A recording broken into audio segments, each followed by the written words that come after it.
In this segment, I'm going to be telling you a little bit about the curriculum that you're going to be working through in this TESOL program.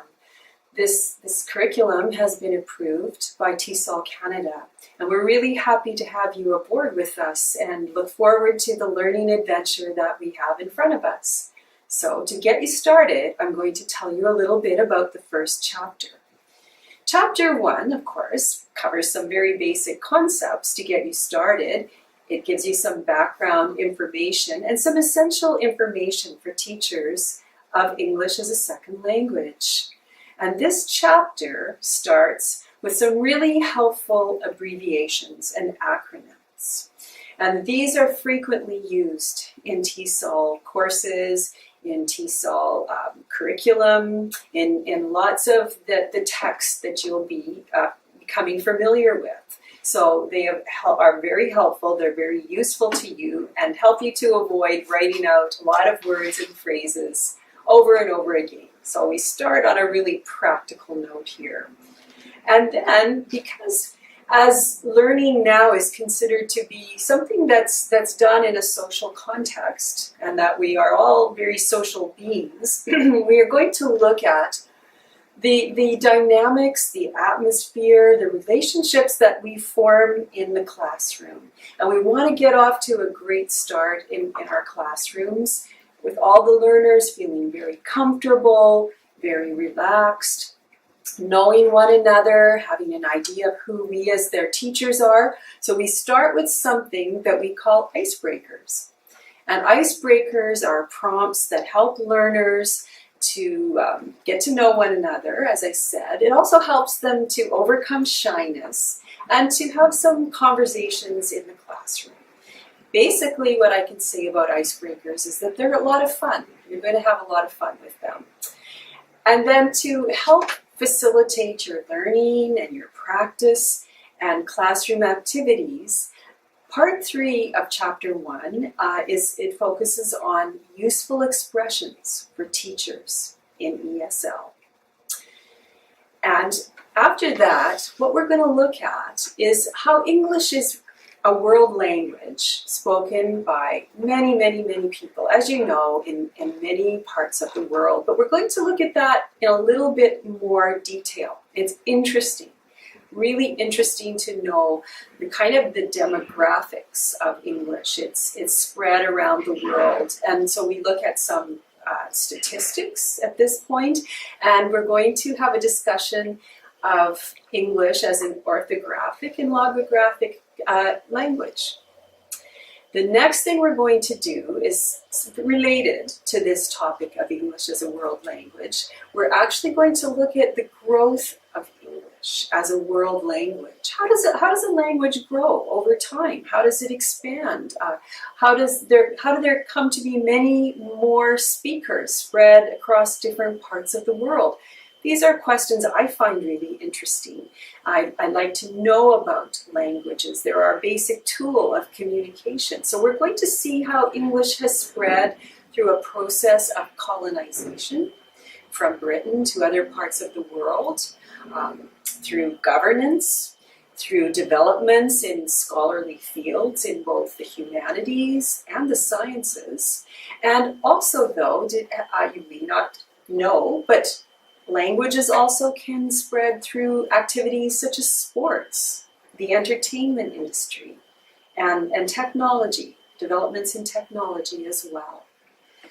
Okay, so the next part of our discussion, again, I think is something interesting to sort of fill out our understanding of all the dynamics and the background, the history, and the uses of a language. So we take into consideration culture. Culture is intrinsically linked to language. And we know that we can't really it's not easy to pull these two things apart, in fact. Language is something that helps us from the beginning of our life to grasp and to be part of the culture that we're born into. And culture is also has its expression, one of the ways, the important ways of expression through language. So we think about what culture is. We think about definitions of culture at this stage. And the characteristics of culture. So we're going to get to have some interesting considerations of this at this point. But also we know that with culture can come cultural stereotyping and misunderstandings that arise from stereotyping. So we're going to look at that because that will play into our interactions with learners in the classroom and amongst learners in the classroom. And we want to frame all our learning in a really positive and dynamic context of diversity, cultural diversity. And cultural diversity is definitely part of Canadian society, where English is one of the languages that's spoken. So we want to think about diversity and the dynamics of an increasingly globalized world. So some really interesting topics, you can see that. And part of communication is that we want to think about when we're looking at intercultural communication is nonverbal communication. So not just the words that we use, but also gestures, facial expressions, how we use our eyes, right? And proximity, and all those kinds of fascinating factors in communication. So we'll have, I think, an interesting discussion of that topic and how it relates to language learning and language teaching as well. So at the end of this chapter, as with all the other chapters, you're going to have a task to do that completes that part of the chapter. And your learning activity that accompanies this chapter is going to ask you to summarize the material in the chapter and do that by providing some short answers to questions. And these answers will be based on some of the fact-based information that you've learned as well as your own experience. And I know the teachers at D&H College look forward to learning more about your experience. Okay,